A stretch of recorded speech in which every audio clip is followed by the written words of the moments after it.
20 जून 1958 को उड़ीसा के मयूरभंज जिले के बैदपोसी गांव में जन्मी श्रीमती द्रौपदी मुर्मू देश की 15वीं राष्ट्रपति बनी हैं। देश के शीर्ष संवैधानिक पद पर उनका चयन होना जनजातीय समाज के लिए राजनीतिक शुभता का आगमन है, जो देश के लिए गौरव की बात है। एक साधारण परिवार में जन्मी श्रीमती मुर्मू ने देश में महिला सशक्तिकरण की दिशा में भारत के इतिहास का स्वर्णिम अध्याय का सूत्रपात किया है।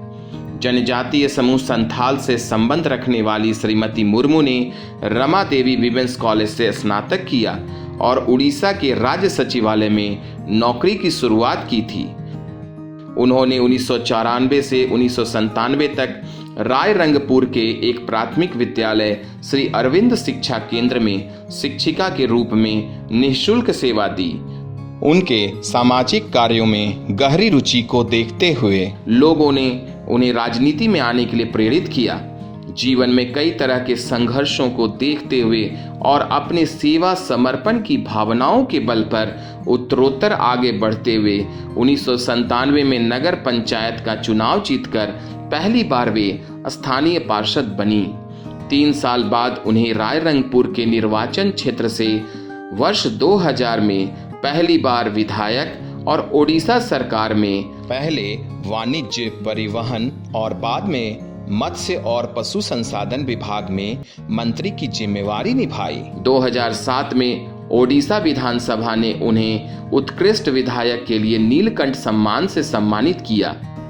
यह भारत के इतिहास में पहली बार होगा जब किसी जनजातीय समाज की महिला राष्ट्रपति पद के लिए चुनी गई हैं। उनके संघर्ष ने ही उन्हें ओडिशा के कस्बे रायरंगपुर से रायसीना हिल्स यानी राष्ट्रपति भवन तक का मुकाम दिलाया है, जो उनके जैसे पृष्ठभूमि वाले करोड़ों लोगों को प्रेरणा प्रदान करने वाला है।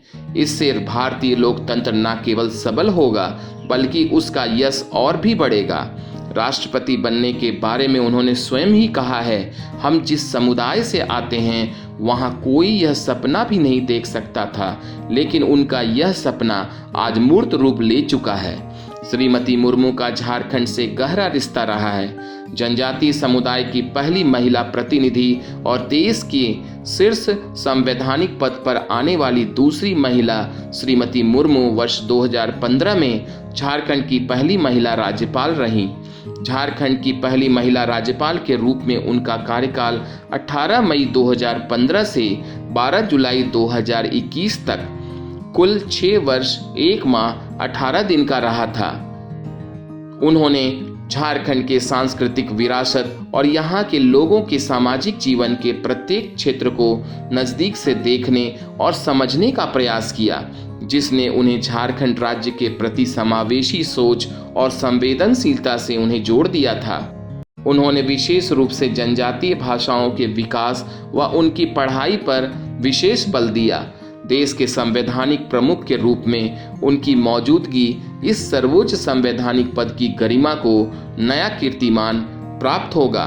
साथ ही राष्ट्रीय स्तर पर अस्मिता भी मजबूत होगी, जो प्रत्येक भारतवासी विशेषकर महिलाओं, जनजातियों को उनके स्थान और सुरक्षित जीवन के लिए आश्वस्त करेगी।